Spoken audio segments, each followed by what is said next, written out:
everyone. In today's Medical Affairs talk, I'm pleased to welcome Steve Royle. Steve, how are you doing and how's weather in Australia? Big hello from the land down under. It's exceptionally beautiful day. It's winter here, but you wouldn't know it. And yeah, lots and lots happening. Thanks a lot, Steve. So let's proceed with the question deck and some very tough questions which we prepared for you today. And my very first one is, what is actually the metaverse? Metaverse. I'm glad you asked. It's something I've only recently come up with, or it occurred to me. As many of the colleagues and professionals around in the medical affairs community around the world would be as well. I have a tertiary education in the biological sciences. However, as a scientist enthusiast in general, I'm also a bit of a tragic for other areas, and one being one that I've never shaken from being a little boy, and that's the field of paleontology. But another one is astrophysics, and certainly I'm not an expert and not nearly clever enough to actually go to uni to study this. But I've always been fascinated by several concepts, and one of them is the creation of the universe and just the amazingly large, expansive nation of the universe. And not only that, but the fact that this expansion is accelerating and growing at an accelerated rate. So I was recently at a conference, your conference actually, in Dubrovnik, which was fantastic. I loved it. Congratulations. It occurred to me there's just so much happening in the medical affairs space, and it too is growing at what seems to be an accelerated rate. I mean, it used to be just kind of med info type of thing way back when, but now you've got on top of that clinical research, clinical trials, HEOR, market access, MSLs and medical communications, pharmacovigilance, regulatory, and the list just goes on and on and on.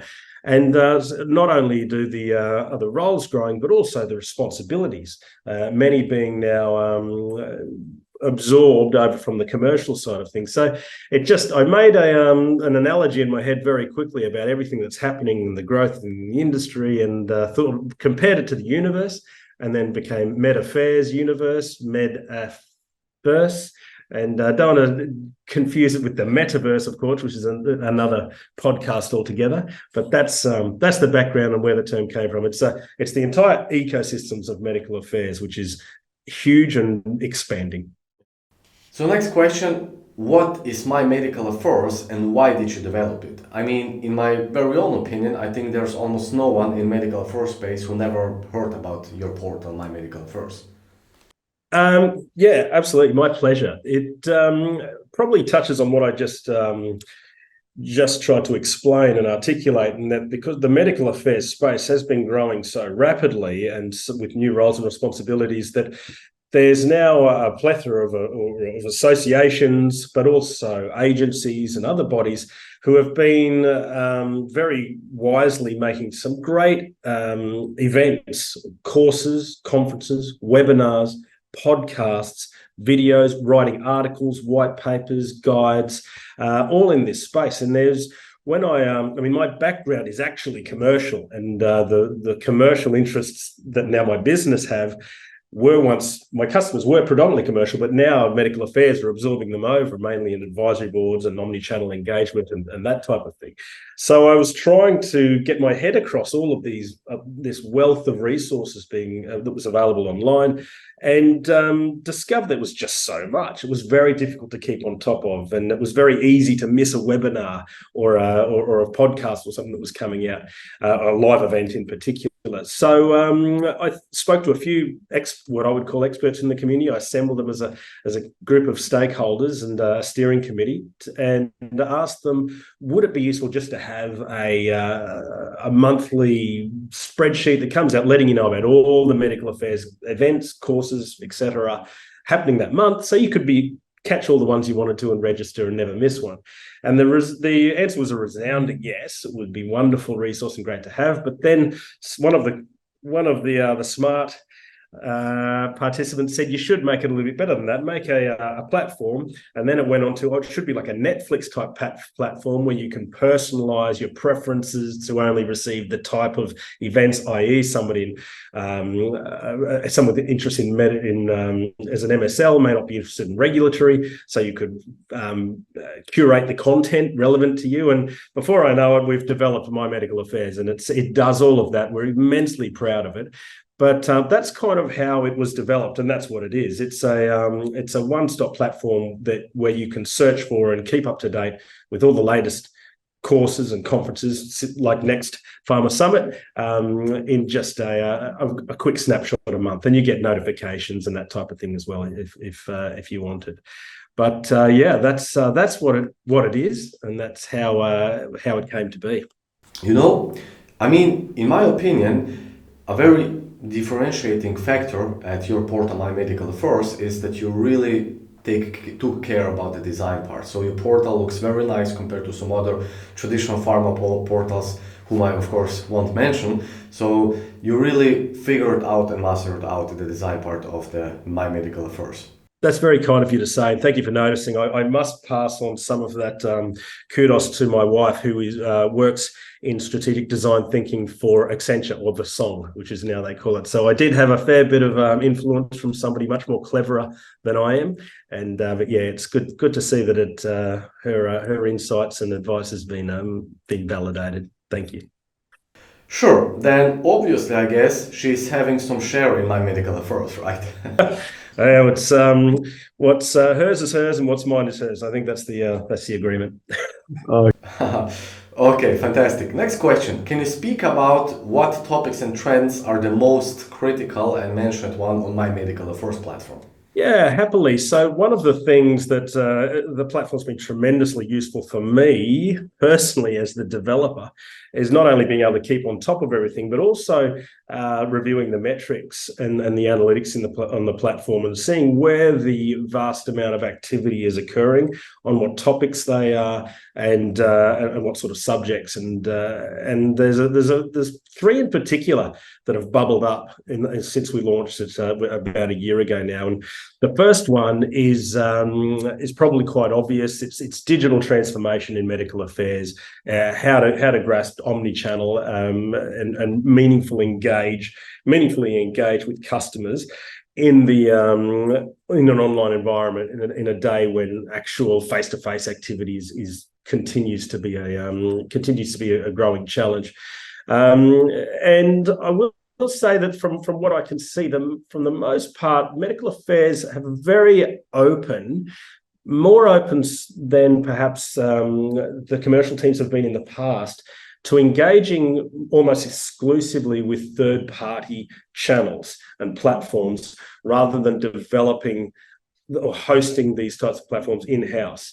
And certainly you can develop your resources in-house, but delivering them, once upon a time, you'd only deliver them via your own internal platform and your emails, or make an app and things like this.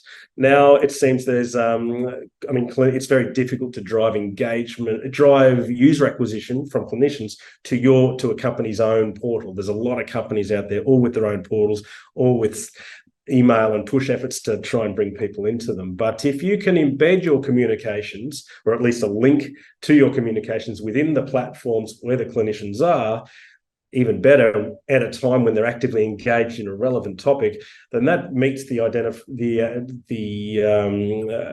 description of a definition of omni-channel engagement. So it's really quite good. And I suspect part of it is about budget.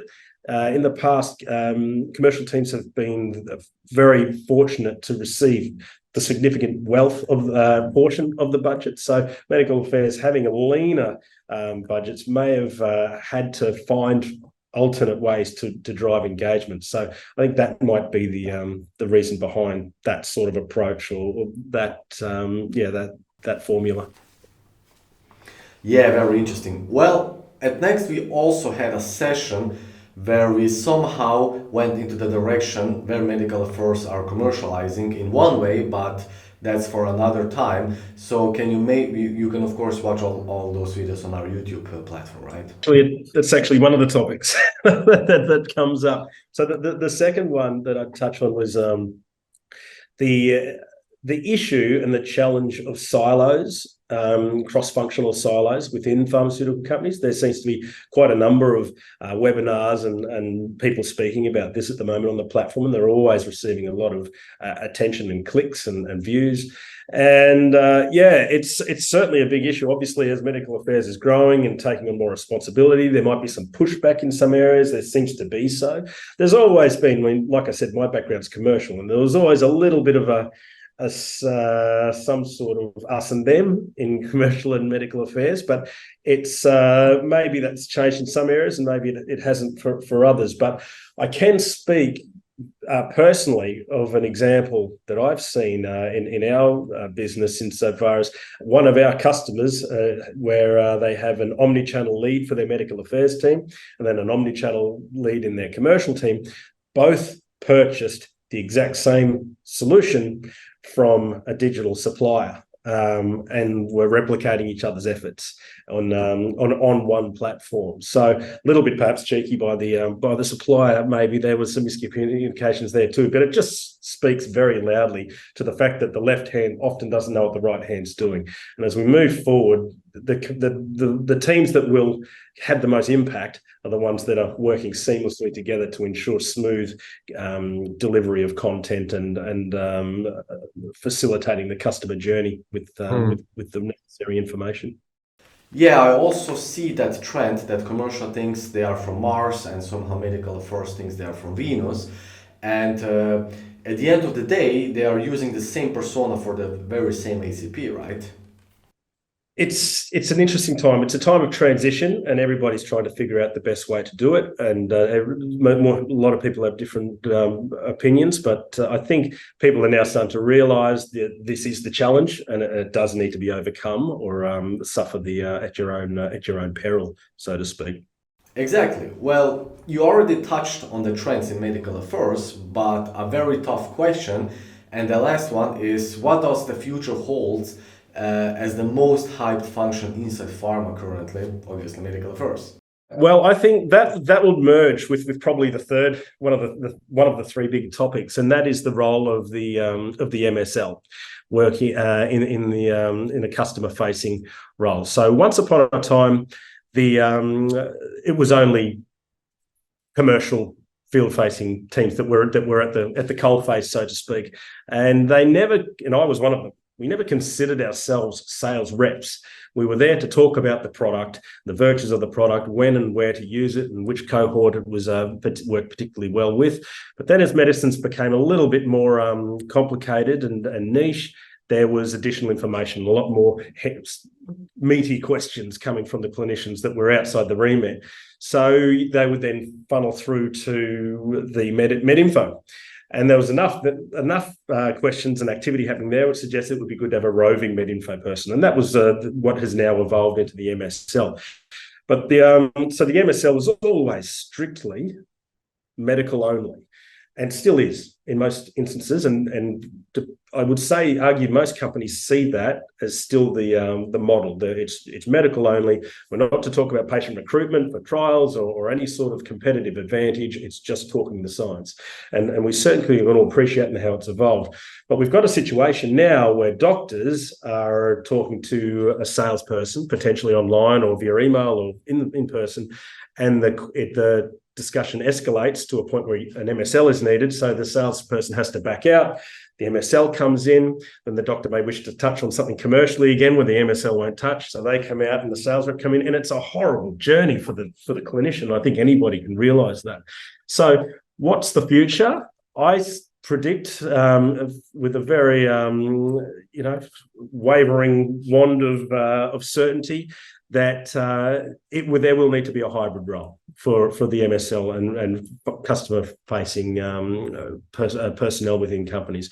Yes, that they will need to be completely across all of the science as an MSL is, but they'll have to work on the soft skills that are involved to build relationships that will not only lead to greater access to foster insights from clinicians, which is a very important part of any field-facing role, but also be able to touch on the commercial realities of the role, and that is letting a doctor know when is the appropriate time to write your medicine over potentially another one. So that's a very controversial thing to say. I'm sure anybody MSLs watching this clip might be ready to type something into the YouTube channel and give me a spray, and please do. I'd love to hear any sort of response. But yeah, that's my take anyway from where we stand right now. Quite interesting insights. I mean, especially I like what you said. Medical affairs always have been in some way much more noble when it comes to articulating the science, right? But we definitely see the rise of medical affairs as a trend. So we will see what the future holds. One thing I learned from my young life is that we are never able to predict the future. And we are quite bad at doing that. And I fully agree with those trends which you mentioned, that they are just trends. And of course, we never will know if they will be implemented and if they will become our reality. Important part is that the industry continues to focus on the customer and what is the best experience from to add the most value to the clinicians, and ultimately that will see the best models employed for patient treatment, and that's what we're all in the game for. So maybe my final thought is, when we speak about omnichannel in commercial, in medical affairs, in any function nowadays, I would say that one of the biggest mistakes is that we as organizations, when we speak about the omnichannel strategy, we always start as we have to do it, right? Instead of just thinking, asking the customer, and in the end of the day, the whole omnichannel journey starts and finishes with the customer. So if you change that approach, I think that this is certainly the first and most necessary part which we should take to go on the successful road of implementing a proper omnichannel strategy. So with that thought, thanks a lot, Steve. I was really pleased to meeting you today and looking forward to the next one, and take very good care. Thank you very much, Dario. It's been a pleasure, and have a great afternoon.